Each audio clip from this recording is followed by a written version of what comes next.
dimanche pe ça rabino information ya kitoko a mointe elengi a mointe soupe a mointe mbote Kinshasa mbote Brazzaville mbote mokili mobimba bisinga na supposa mi pona kolanda magazine pour un show que chaque dimanche tout ça la rabino rétrospective ya ba élément et les cas qui na semaine mobimba sélection en tout ça ngo chaque dimanche avec un partenaire idéologique pour awezalaka show na show. Tofongola basangla somo kolalo dimanche 11 août 2024 avec un partenaire idéologique pour nous représenter que lundi to laksaki bino ndenge nini commanda Beja akangi bakuna kuna na komina makala o baza konyoko la population makasi pe lisusu to laksaki bino colonel Willy Kabondo akangi bana kuluna o baza konyoko la population na komina Ntele na cadre ya opération Panthère Noire avec un partenaire idéologique ou les sélections ya lundi. Oyo bozali komona le roi Karaba yende mukonzi ya bana kuluna nyonso awa na terre jaune ya kangama solo na komina Ntele donc ya sangisaka ba ekiri tout oezaka na komina Ntele ba o ba uti na bipai yende muto akonzaka bango le roi Karaba roi ya bakuluna lokola musala ya la police ya légion nationale d'intervention oezo kuma mapa ya colonel Willy ezo sala makitoko oyo azali déterminé na cadre ya opération Panthère Noire pona kosilisa kuluna oyo nde bakanga bango mopikwa mbika na baninga na bango nde ozomona bongo tango batuni yo akutu ndinga zo wangana pezo tatabana. OK, merci beaucoup. Ça la kiango ça qui inquiété. Ça la kiango. Donc il bien monté. Mais tout ça la vidéo moi batindeli biso ya deso de monter koleka awa il est déjà yo. Il est bota la bilongo so ilongo ngeza. Apa j'ai d'ailleurs comment musuna o ba bien ko ya mo ba Celo. Maxelo. Et aussi ma machette. Oalo kute na mama na yekutu ayaki awa pona kolela ke mwana yaza kuluna te tangba otu na ye yoka mama ndenga zoloba. Mwana ngana yekolanda pona mwana na yebisika mwana kini bayeko kangangai bayeko kutsanga kuto. Na yebelo ko mwana sali pete. Voyage akazaka recevoir na mutu kakenda ka mwanda songaka. Tu vas dans la police, baninga baekiri ba camarade bato kendo salama kama bena bazola takana kombo na ye après la police bango nyoso ba yebi makambu ya makambu o nyoso bato nyoso ba osala na kombo ne bazake basali ba lati ko ba video nyoso ba bena ezali o penza mutema mabe ya mama akonza la police pe balobi boyi nde tozali a toza kopema te bandeko oyo bango nde bazangisi kimia awa na terre jaune biso soki toyaki awa eza pona bayango. Et certain lundi passé bandeko bayaki balobi ke biso toye awa toye ko tia bango nde mal à l'aise bayaki na ba essence na ba nini ko batumba poste oyo za ya l'état oyo atie poto e ba nini ya kokota kimia bayaki ebele biso pe tobaki ke tokolema bango te tobenganaki bango pe na sima ngo tobaki ke tobana ko luka bango moko nde omoni lelo tokoyi na général roi oyo atali mabele mobima ya terre jaune yeyo yende atali mabele nyonso ya terre jaune waka na bana yeyo yende atali mabele nyonso donc soki alobi likambo esalamaka asalaka na baparade na makambo nyonso lokola basoda numéro 1 yeyo aza bainjonction na ye achanja mboka akomisi union sacré oyo eza kuna na bakonzi ye pasa union sacré na ye awa na mabele oyo yoko kokota te akopelaka na manduki akopelaka na ba police to ba soda mususu oya akopelaka na bango ye moko nde akoloba na ba FARDC akopelaka na bango na manduki. En tout cas otokoloba longonya na colonel Willy Kabondo oyo azali kokumbela leni ya terre jaune na komina Ntele kitoko azako kokisa toujours ba ordre ya général Tiani Mania ou azali commandant ya légion nationale d'intervention rapide pe kokisa vice premier ministre ya intérieur avec un partenaire idéologie non ba policier aboyi bango nde tozako luka pona ville ya Kinshasa yokani. Association des hommes de métiers au Congo et ça là qui m'a bangé na rencontre sous le haut parrainage ya honorable Tatana Pembe Lumba les fatigables les femmes au cœur sensible mon thème ya bananjili et les kanaki kitoko na ndenge ya des fois tepe to l'accès bino lisu souvent en ligne ba kiti et ba photo ya kitoko uti la meki la poto za côté kamawa na prix moké la kete penza ou les ali sélection ya mardi ezalaki libebali bonga awa na commune Njili na quartier 4 na salle Wakindwa epai wapi Bange na événement salamaki ya rencontre ya le 1er août 2024 pona bandeko ya association des hommes de métier au Congo bondi melangaike batu ya ba métier nyonso oya maboko bazalaki awa nyonso salamaki sous le haut parrainage ya honorable Tatana Pembe Lwemba l'infatigable femme au cœur sensible oyo bana ya Njili balela ye neti bakufa ndimelangaki ezalaki somo po salo niveau tondaki esanzaki nde bato nakokoma na ye honorable Tatana Pembe Lwemba l'infatigable ezalaki deux fois teni ata moninga senga pardon bayambaki ye kitoko neti kaka na film pe tomonaki présence ya représentant ya bourgmestre ya Njili oyo ayaki ko représenter ye avec impact na idéologie pe nyonso ebandaki na moya circonstance ya vice-président ya association pe sima na ye eyaki kokoma moment oyo chaque batu ya ba métier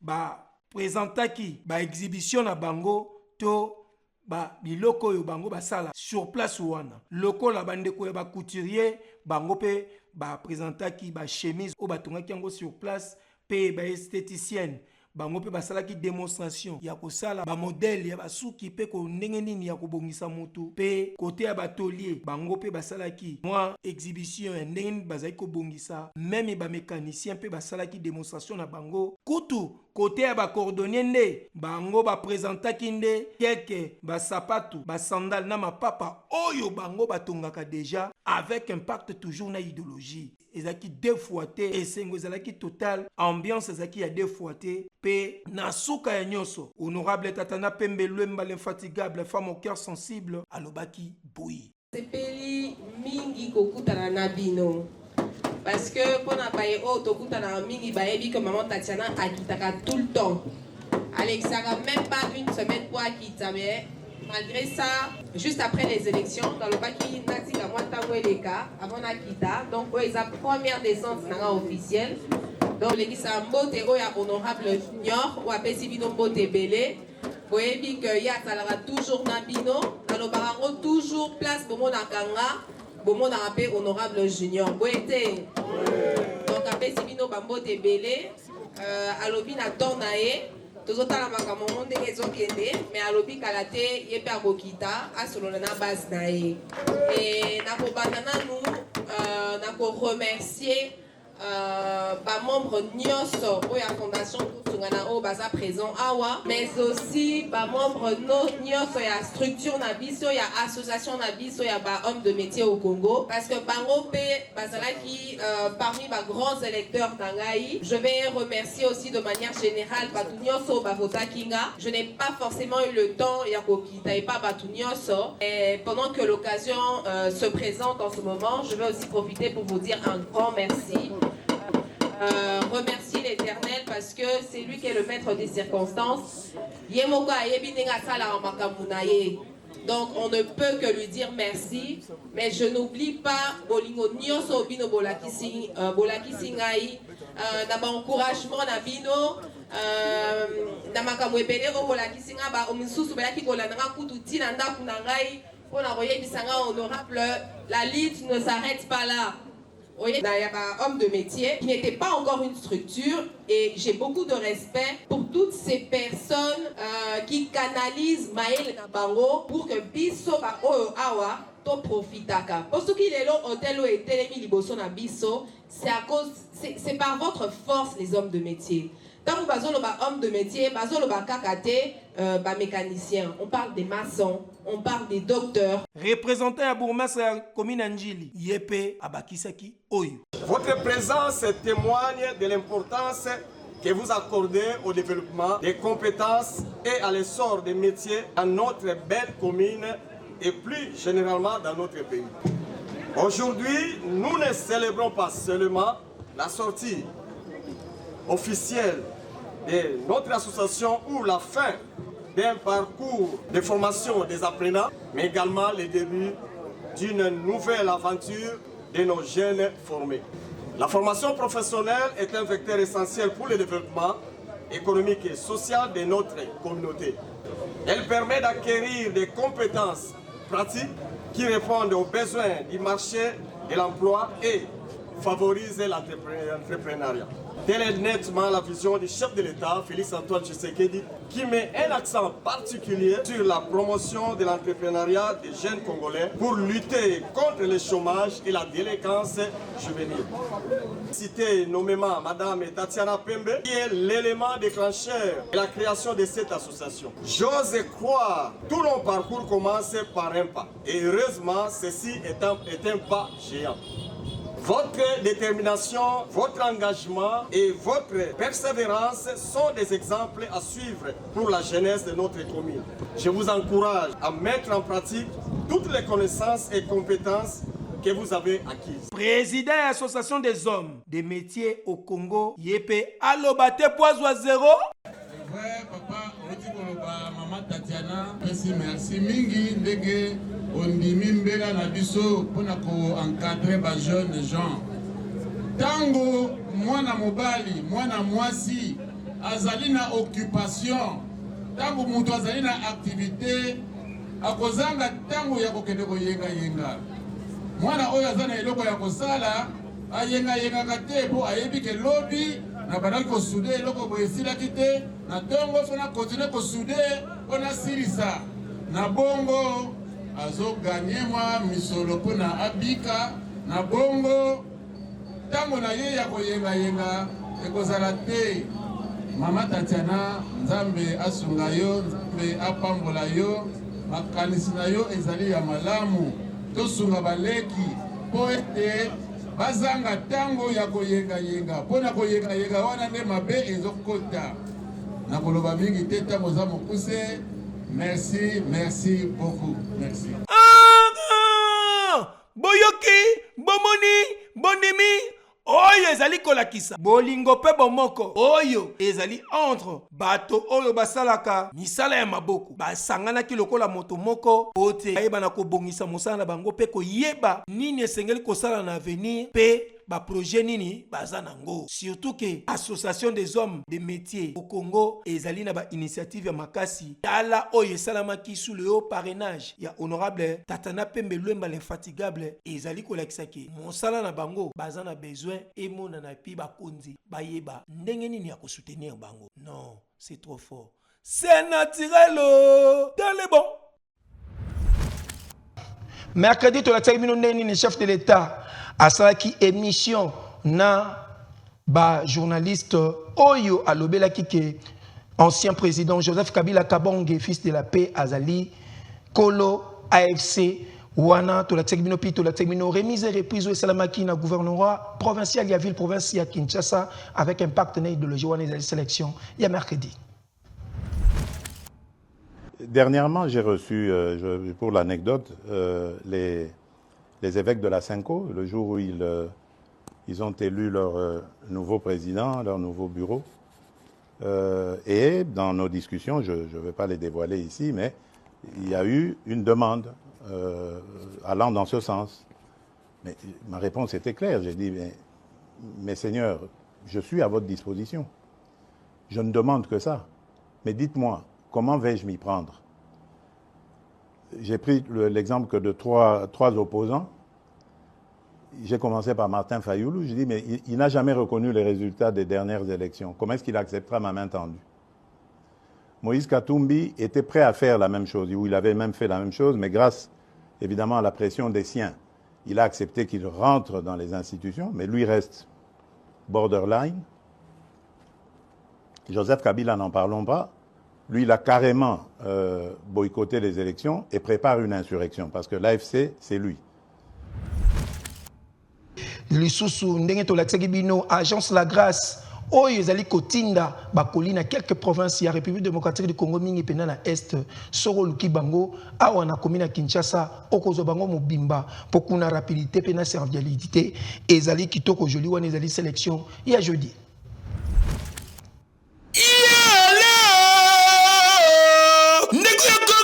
Soki olingi otinda kolina yo na ba province awa na kati ya République démocratique du Congo tala agence ya solo oyo ezali kosala musala na rapidité nyonso yango yo Agence La Grâce. Agence La Grâce, chez le président Atungu Stopir Agent, Bakisela Kaye, mais c'est formidable. Oyo, afin de sa service, ya fret kitoko, na ba province na biso, soki olingoti na koli na yo, na ba province ebele, awa na République démocratique du Congo, ezali se agence moko, Agence La Grâce, chez président Atungu Stopir Agent, mais c'est formidable. Otie lelo ozwi sikoyo pona rapidité ya nyama o bafandisa na ndenge ya mukete awa okotinda kolina yo na ba province pe na ba ville lokola Kindu, Goma, Kalima, Kisangani, Lubumbashi okozala mobimba. Otie lelo ozwi sikoyo oza mobimba. Agence La Grâce, chez président Atungu Stopir Agent, mais c'est formidable. Ezwami na croisement des avenues. Isoke numéro 54 na avenue de l'école na commune à Kinshasa oza mobimba. Niko commerçant, niko mchuluzi. Naitwa kujina ya TVS Openda. Niko rekoni vile ya Kindu, vile ya Goma, famille fashi yote. Niko na confiance pour une maison ya Agence La Grâce. Pourquoi? Dieu a nini?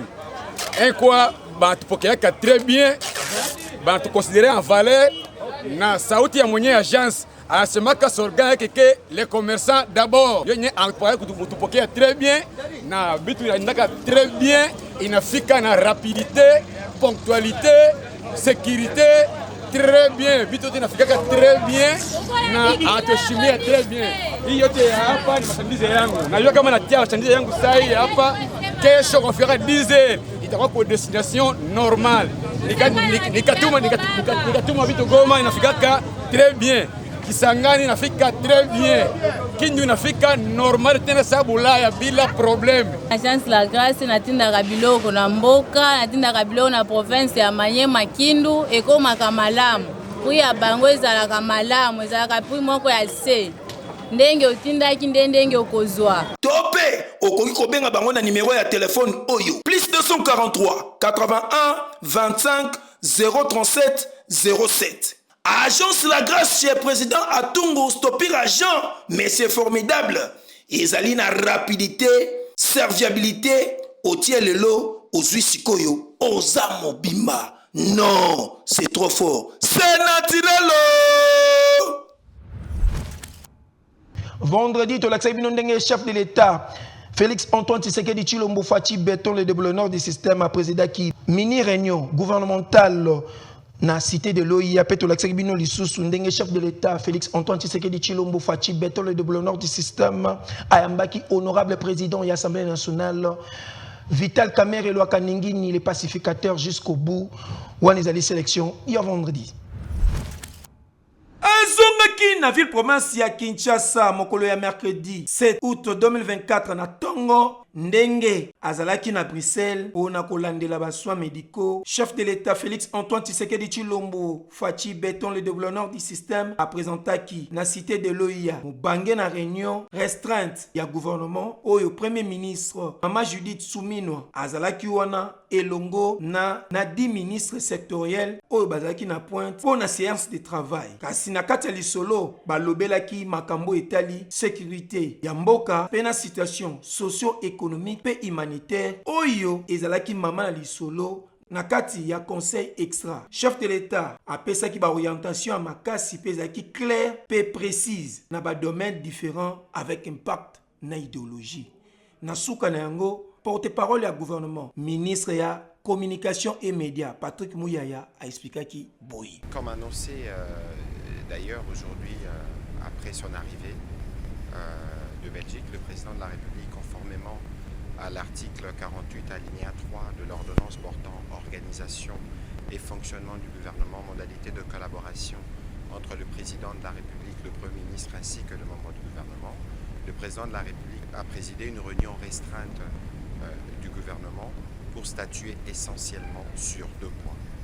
Le premier point, c'était sa communication, et les deuxièmes points concernaient la prorogation de l'état de siège. Et donc sur ces deuxièmes points, le Conseil de ministres, donc la réunion restreinte dont les décisions engagent le gouvernement, a adopté le projet d'ordonnance loi portant prorogation de l'état de siège qui entre en vigueur à partir du 9 août 2024. Le seul et unique point abordé par le président de la République dans sa communication concernait les mesures à prendre pour l'amélioration du pouvoir d'achat des Congolais. Vous savez qu'en 7 conseils de ministres, le président de la République a eu l'occasion à 2 reprises de s'exprimer sur le sujet. Au dernier conseil de ministres, il avait donné l'exemple du prix du pistolet qui a doublé et des instructions fermes ont été données à la première ministre pour qu'elle s'assure qu'au niveau de la commission ECOFIN et reconstruction du gouvernement, que des mesures soient envisagées. Et donc aujourd'hui, nous avons abordé les premières mesures qui ont été prises au niveau du ministère de l'économie nationale qui concernent essentiellement les mesures à prendre pour la baisse de prix des denrées de première nécessité. Donc les denrées principales ont été identifiées, des mesures ont été proposées, notamment en termes des réductions de certains droits et taxes et redevances, mais aussi en termes de tracasseries qui peut y avoir, des difficultés des transports. Nous avons eu en 3 heures du temps l'occasion de faire le tour complet des mesures qui sont envisagées et les ministres, le vice-premier ministre, le ministre de l'économie ainsi que les ministres des finances ont été appelés à harmoniser les vues pour qu'au conseil de ministres de vendredi, nous puissions adopter formellement ces mesures qui pourront être annoncées très rapidement dès que le conseil de ministres se terminera. Ici, la volonté du président de la République, c'est que très rapidement, les Congolais puissent être en mesure de voir les conséquences des mesures qui ont été prises en achetant des denrées qui ont été ciblées à des prix réduits. Voilà l'essentiel de la réunion restreinte du Conseil de ministres de ce jour qui a été présidée par son Excellence Monsieur le Président de la République. Dans les bons. Nous devons rendre grâce à Dieu. J'ai trouvé le président en forme puisqu'il voulait m'enquérir d'abord sur la situation de sa santé ici. En tant que président de l'Assemblée nationale, je voudrais rassurer le peuple congolais que notre chef se porte très bien. Colonne Yango, chef de l'État, Félix Antoine Tshisekedi Tshilombo, Fachi Béton, le développeur du système, honorable président Vital Kamerhe Lwakaningini, le pacificateur jusqu'au bout, Balobela qui paie Oyo Etali, situation sécuritaire, paie Oyo Etali, vie sociale Yaba Congolais, Oezali, piste des solutions et Sengeli Koluka. Concerne la sécurité, avec le président de la République, nous avons convenu, et c'est lui le garant au terme de l'article 69 de notre Constitution, de faire une évaluation régulière de la situation sur le terrain. L'Assemblée nationale en tant qu'autorité budgétaire, le gouvernement en tant qu'institution qui gère la République au quotidien, le président de la République en tant que chef de l'exécutif, les responsables des cours et tribunaux, c'est-à-dire le pouvoir judiciaire, et si l'échelle, on peut inviter les ministres, vice-premier ministre de la Défense, vice-premier ministre de la Justice, vice-premier ministre de l'économie, vice-premier ministre de l'intérêt sécuritaire et affaires coutumières, selon le problème à traiter. Parce que le président de la République, tout le monde le sait, il n'a pas lésiné sur les moyens. Il a recruté les hommes, il les a formés. Il les a lotis des équipements pour faire face à cette guerre qu'on nous a imposée. Parce que nous ne sommes pas des ventes à guerre. Nous n'avons jamais traversé la frontière qui nous sépare avec le Rwanda, ni la frontière qui nous sépare avec l'Ouganda. Nous voulons la paix, et la paix sur l'ensemble de la région des Grands Lacs. Ceci dit, le président voudrait une transparence totale dans la gestion et des fonds, non seulement au niveau de l'armée, mais au niveau de toutes les autres institutions. Plus rien ne sera comme avant. Nous avons abordé l'éternel problème de l'inflation et du taux d'échange. La solution à ce problème de l'inflation et de la perte de valeur de notre monnaie réside dans la non-production. Or, nous avons un programme de transformation de notre économie, de la diversification de notre économie. Et il est temps que l'on puisse lancer ce programme et en faire le suivi. Et le président a dit, et il met en garde tous les grossistes qui pratiquent des prix fantaisistes. Ils auront des surprises parce que le contrôle va être rigoureux. Il y aura des brigades économiques. Kaka na occasion wana nde président de la République alobelaki pona liwa ya Mwami Kabare oyo chef de l'État atie pe apesi honorable Vital Kamerhe Lwakaningini le pacificateur jusqu'au bout charge ya kokende ko-représenter ye na matanga ya grand notable ya Kivu pe ya kopesa ba condoléances na population ya Bukavu. Eyokani incendie esalamaki kuna na quartier 13 na commune Njili pe lisusu tolakisaki bino bakangi bacriminel kuna na commune ya Lisasi na Bandunduville wana ezali sélection ya samedi. Iseli pasi makasi ya komona incendie o esalami awa na quartier 13 na commune Njili ndenge bozali komona famille o ezali ka ba 17h bat bavandi boye ndenge toyebi na ville ya Kinshasa lelo courant koma nango bikende bizonga tango tokomi ka ba 17h bo courant ezalaki te courant ye bobu totala boye moto ebandi kopela cabine eziki donc courant na pression ya kosangana te eziki si le temps bat bazwa koluka ndeni ya koboma moto le temps bat bazwa luka ndeni ya kobimisa biloko bat ba perdre biloko ebele oyo eziki na courant tala bino momi ningo eza kobima okasa ndeye babeti obi nzoka ezali kaka milinga ya courant oyo ezaki epeli moto ya boye bana quartier batondani pona koluka ndeni ya koboma moto mais malgré cela esali ke biloko ebele ba perdre yango tala tina biso tozali kobelela na bakonzi ya SNEL baluka ndeni ya kobongisa courant na bango po niveau baza ko perdre biloko na bango palado madame palado monsieur yokelanga eloko oyo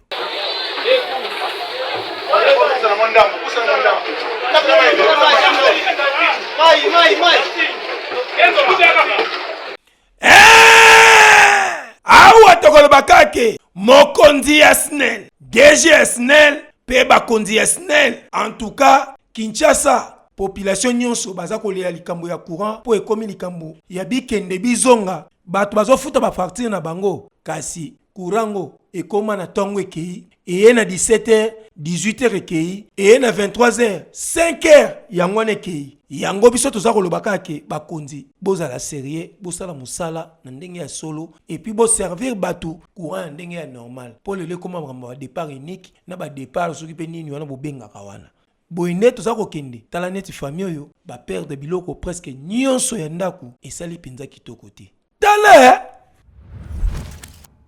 personnel de Somantor.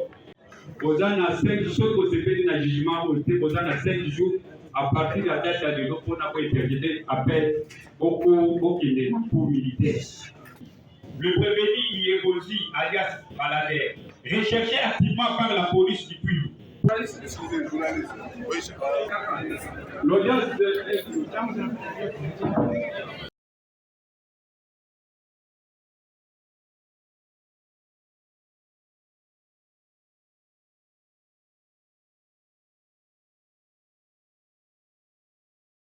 biso toza bavictime tokotisa baplainte parti par là baplainte na biso tokotisa réaction moko ezalaka te bangombe esile bapapa bakota basa mabele totikala na baniongo biso bana mais bana oyo basilisa bangombe nyonso baape na biloko te justice elandela na bato oyo babango banokende otika banyama na bakrale na babalingele banda omema bangombe na Kinshasa justice ebanda kolanda bango bakanga bango longoni na mama ndenge azongisi justice tomoni bana bakangami bavanda na prison na Bandundu te bakende mosika.